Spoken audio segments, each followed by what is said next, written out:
Bismillahirrahmanirrahim. Assalamu alaikum students. Welcome to Adil Science Spot, and today we will talk about latent heat of fusion. Class 9th chapter number 8 हमारे पास है thermal properties of matter और इसमें आज हमारा topic है latent heat of fusion. तो सबसे पहले जो latent लफ्ज़ है इसका आपको मीनिंग पता होना चाहिए. तो latent का मीनिंग होता है something hidden, यानी कि कुछ यहाँ पे मटेरियल की ऐसी प्रॉपर्टीज हैं जो कि हिडन होती हैं, जो कि छुपी हुई होती हैं, लेकिन जब कोई भी आपके पास पर्टिकुलर कंडीशंस अप्रोच करती हैं तो वो जो प्रॉपर्टीज हैं वो इमिट आउट या वो शो ऑफ हो जाती हैं. तो डेट मीन लेटेंट का मतलब हुआ कि something hidden inside the material और इनसाइड द मैटर. सो यहाँ पर हम डिस्कस करेंगे लेटेंट हीट ऑफ फ्यूजन को. तो when a substance is changed from solid to liquid by adding a heat, the process is called melting or fusion. अच्छा जी, melting और fusion का मतलब क्या है कि जब आप किसी भी सब्सटेंस को, किसी भी मटेरियल को, अगर आपके पास वो सॉलिड की फॉर्म में है, लेट्स सपोज कि आपके पास आइस है और वो आपके पास सॉलिड फॉर्म में है, जब उस आइस को हम टेम्परेचर प्रोवाइड करते हैं या उसको हम हीट प्रोवाइड करते हैं तो वो जो आपका आइस होगा वो क्या हो जाएगा, मेल्ट होना शुरू हो जाएगा, यानी कि हीट को अब्जॉर्ब करेगा या उस हीट एनर्जी को अब्जॉर्ब करेगा और ग्रेजुअली उसका टेम्परेचर राइज होगा और अल्टीमेटली आपके पास आपका जो लिक्विड है वो सॉलिड से किस में कन्वर्ट हो जाएगा, लिक्विड में. तो इस प्रोसेस को हम नाम देंगे मेल्टिंग का या फिर इसको हम नाम देंगे फ्यूजन का. ठीक है. The temperature at which solid start melting is called fusion point और मेल्टिंग पॉइंट. अब देखेंगे कि वो टेम्परेचर जहां पर आपका जो मटेरियल है या आपका जो सब्सटेंस है वो मेल्ट होना शुरू हुआ है, यानी उसकी स्टेट जो है, उसकी जो फिजिकल कंडीशन है या उसकी जो फिजिकल स्टेट है वो आपके पास चेंज होना शुरू हुई है फ्रॉम सॉलिड टू लिक्विड. तो वो जो पॉइंट होगा आपके पास उसको हम नाम देंगे फ्यूजन और मेल्टिंग पॉइंट का नाम देंगे. When the process is reverse, और अगर हम इस प्रोसेस को रिवर्स कर दें, उल्टा कर दें, when a liquid is cooled it changes into solid state. तो अगर हम लिक्विड आपके पास है, अगर उसको हम कूल करेंगे तो उसकी क्या हो जाएगी, स्टेट चेंज हो जाएगी. The temperature at which substance change from liquid to solid is called freezing point. अब यहाँ पे दो बातें बहुत इंपॉर्टेंट हैं जो कि नोट करने वाली आपके पास है.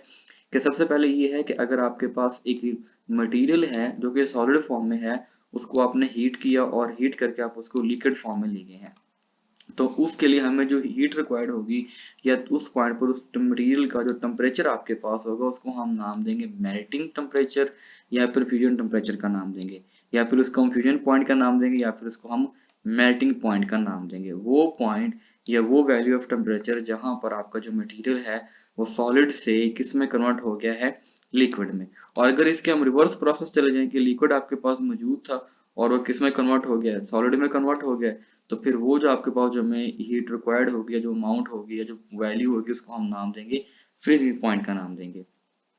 Difference different substances have different melting point. अब देखें जी, हर मटेरियल, जैसे आपके पास कोई भी एल्यूमिनियम है, कॉपर है, आयरन है, सिल्वर है, गोल्ड है, या कोई पॉलीमर है या कोई प्लास्टिक है, हर मटेरियल के अपने पास अलग अलग जो है ना उसके मेल्टिंग पॉइंट या उसके फ्रीजिंग पॉइंट या फिर उसके बॉइलिंग पॉइंट होते हैं.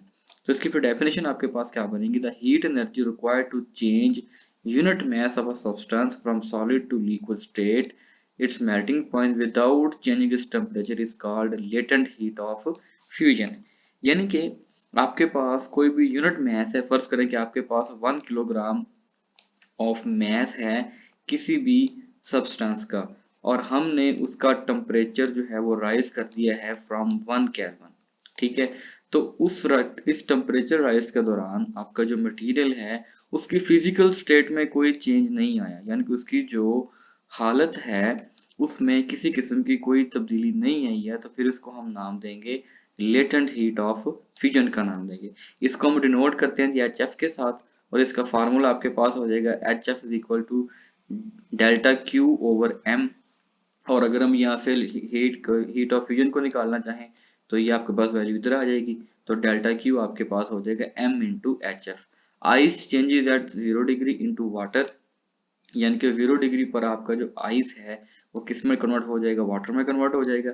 Latent heat of fusion of ice, जो कि आपके पास एक इंपॉर्टेंट एमसीक्यूज है कि लेटेंट हीट ऑफ आइस आपके पास है 3.36 into 10⁵ जूल पर किलोग्राम, क्योंकि हीट है, एनर्जी है, एनर्जी का यूनिट आपके पास जूल हो जाएगा, मैस है और मैस का यूनिट आपको पता है कि किलोग्राम है। ठीक है, 3.36 10⁵ joule heat is required to melt 1 kilogram of ice into water at 0 degree. यानी कि आपके पास जो टेम्परेचर आपने रखा हुआ है 0 डिग्री और आपके पास 1 किलोग्राम आइस है, उसको आपने यानी कि सॉलिड से लिक्विड में या वाटर में कन्वर्ट करने के लिए हमें कितनी हीट रिक्वायर्ड होगी, 3.36 इंटू 10⁵ जूल पर किलोग्राम हमें हीट रिक्वायर्ड होगी। यहाँ पर एक एग्जांपल है जो कि न्यूमेरिकल टाइप है, इसको भी आप लोग कर सकते हैं। उसके बाद नेक्स्ट हम यहाँ पे बात करेंगे heat, latent heat of vaporisation. जिस तरह आपके पास लेटेंट हीट ऑफ फ्यूजन है, उसी तरह आपके पास लेटेंट हीट ऑफ वेपोराइजेशन भी है। ठीक है जी, तो इसमें क्या कहता है, quantity of heat that changes unit mass of a liquid completely into gas। वहां पर आपके पास क्या था कि हम सॉलिड से किस में आ रहे थे, लिक्विड में आ रहे हैं। तो अब हम यहाँ पे क्या है, लिक्विड से हम किस में जा रहे हैं, गैसियस स्टेट में जा रहे हैं या वेपर्स की फॉर्म में जा रहे हैं। It's boiling point without any change in temperature. तो यहाँ पर भी टेम्परेचर हमारा कांस्टेंट रहेगा, फिक्स रहेगा। तो उसके लिए फिर हमें जो हीट रिक्वायर्ड होगी उसको हम नाम देंगे लेटेंट हीट ऑफ वेपोराइजेशन का नाम देंगे। ठीक है, यानी कि आपके पास यूनिट मास ऑफ सब्सटेंस है और उसको आप लिक्विड से गैस में कन्वर्ट कर रहे हैं, लेकिन उसका जो टेम्परेचर है वो आपके पास कांस्टेंट है। तो ये जो प्रोसेस आपके पास होगा इसको हम नाम देंगे लेटेंट हीट ऑफ वेपोराइजेशन का, जिसको हम HV से डिनोट करेंगे। ठीक है, when a heat is given to a liquid its boiling point its temperature remain constant. The heat energy is given to a liquid at boiling point is used up changing its state from solid to liquid या liquid to gas without increase in temperature. अब देखेंगे कि सबसे पहले आपके पास कोई material था वो सॉलिड फॉर्म में था, उसको हमने हीट प्रोवाइड किया और उस हीट ने जस्ट इतना काम किया कि उसको उसकी स्टेट चेंज करवा दी, यानी कि सॉलिड से किस में आ गया, वो लिक्विड में आ गया। लेकिन अगर उसको उसका मजीद अगर आप टेम्परेचर इंक्रीज करते जाएं या मजीद उसको आप हीट प्रोवाइड करते जाएं, तो आपका जो मटेरियल होगा वो लिक्विड से किस में कन्वर्ट होना शुरू हो जाएगा, गैस या फिर वो वेपर्स में कन्वर्ट होना शुरू हो जाएगा, जिसको हम यहाँ पे नाम देंगे लेटेंट हीट ऑफ वेपोराइजेशन। तो यहाँ पर इसकी वैल्यू आपके पास आ जाएगी del H V that is equal to M into H V. When water is heated it boil at 100 degree. आपको पता है कि नॉर्मली जो वाटर हमारे पास है वो 100 डिग्री पर वो बॉयल होता है। Standard pressure it's temperature remain 100 degree until it's change completely into steam. अच्छा जी, आपका जो वाटर है वो तब तक उसका टेम्परेचर 100 डिग्री तक ही रहेगा जब तक वो स्टीम बन के वेपोराइज होना शुरू ना हो जाए। The latent heat of vaporisation is 2.26 into 10⁶ joule पर किलोग्राम।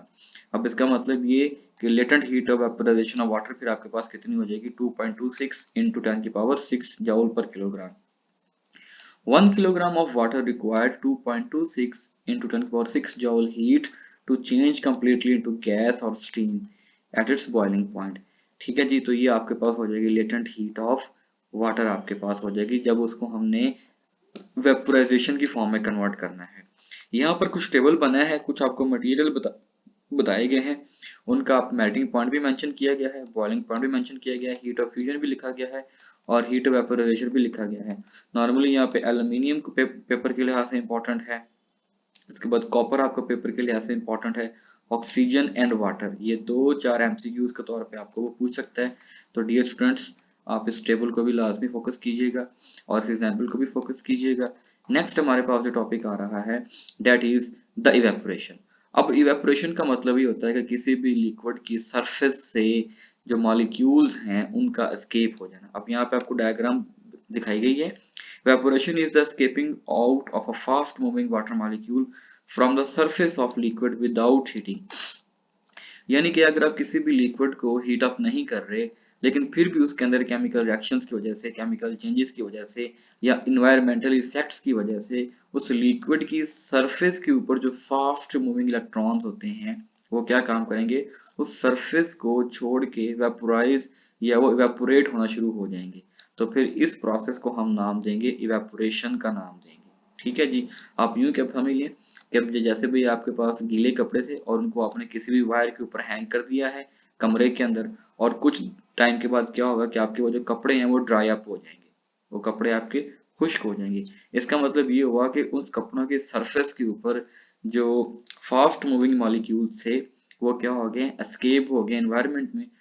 तो वहां पर आपकी उसके बाद फिर क्या होगा कि आपके जो कपड़े होंगे वो ड्राई अप हो जाएंगे। तो इसकी डेफिनेशन पहले देखते हैं। Evaporation is the changing of a liquid into vapours, यानी कि कोई भी आपके पास लिक्विड है उसको आप वेपर्स में कन्वर्ट कर रहे हैं, यानी कि उसको आप गैस की फॉर्म में कन्वर्ट कर रहे हैं from the surface of the liquid without heating, यानी कि वो किसी भी लिक्विड की सरफेस में से वो इजेक्ट आउट हो रहे हैं।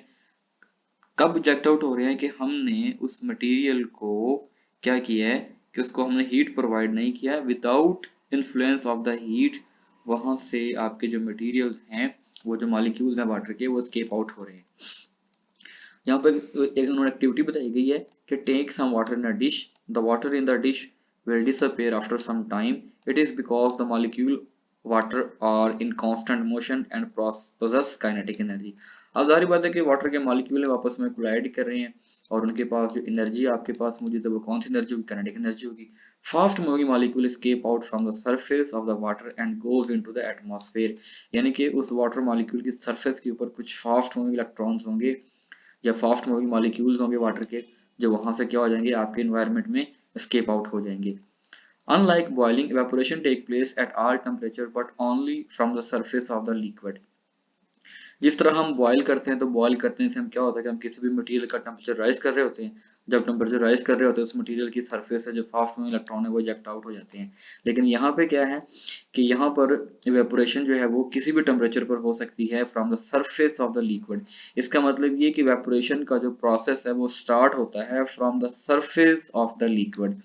वो लिक्विड के अंदर से नहीं होगा, वो लिक्विड के मिडिल से नहीं होगा, बल्कि वो किसी भी लिक्विड की उसके सरफेस से शुरू होगा, क्योंकि सरफेस के ऊपर आपके पास लो एनर्जी मॉलिक्यूल्स होंगे। इसका मतलब ये कि they have fast moving electrons या फास्ट मूविंग मॉलिक्यूल्स होंगे जो कि बहुत इजीली आप मटेरियल की सरफेस को जो है वो छोड़ देंगे और इन्वायरमेंट में एस्केप हो जाएंगे। At boiling point, a liquid change into vapor not only from the surface but also within the liquid. लेकिन उसी मटेरियल को अगर आप हीट प्रोवाइड कर दें तो हीट प्रोवाइड करने से क्या होगा कि उस मटेरियल की सरफेस से भी कुछ मॉलिक्यूल्स इजेक्ट आउट होंगे और कुछ मॉलिक्यूल उस मटेरियल के अंदर से भी जो है वो इवेपोरेट हो रहे होंगे। These vapors comes out of the boiling liquid as bubbles, यानी कि वो bubbles की फॉर्म में इजेक्ट आउट हो रहे होंगे। Evaporation plays an important role in our daily life. Example आपके पास होगी वही वेट क्लॉथेस वाली, मैंने आपको पहले बताया कि wet clothes dry up rapidly when a separate evaporation cause cooling. अब ये भी इंपॉर्टेंट एमसीक्यूज यहाँ पे है कि इवेपोरेशन कॉज कूलिंग। एमसीक्यूज के साथ साथ एक इंपॉर्टेंट क्वेश्चन भी है जो कि पेपर में पूछा जाता है। During the evaporation, fast-moving molecules escape out from the surface of the liquid. Molecules that have lower kinetic energies are left behind. These lower average kinetic energy of the liquid molecule and the temperature of the liquid. Since temperature of the substance depend upon the average kinetic energy of the molecule, evaporation of the perception help to cool our bodies. तो इसका मतलब normally बस यही आपके पास होगा कि जो fast moving electrons होंगे वो आपके मटेरियल की सरफेस को छोड़ देंगे और पीछे आपके पास जो है ना वो लो एनर्जी मॉलिक्यूल्स रह जाएंगे, जिसकी वजह से आपका जो मटेरियल है वो या उसमें कूलिंग इफेक्ट भी प्रोड्यूस होगा। तो इसका मतलब ये हुआ कि फिर जो इवेपोरेशन का प्रोसेस होगा वो एक कूलिंग प्रोसेस भी होगा। तो that is all about today's lecture. Thank you so much. Allah Hafiz.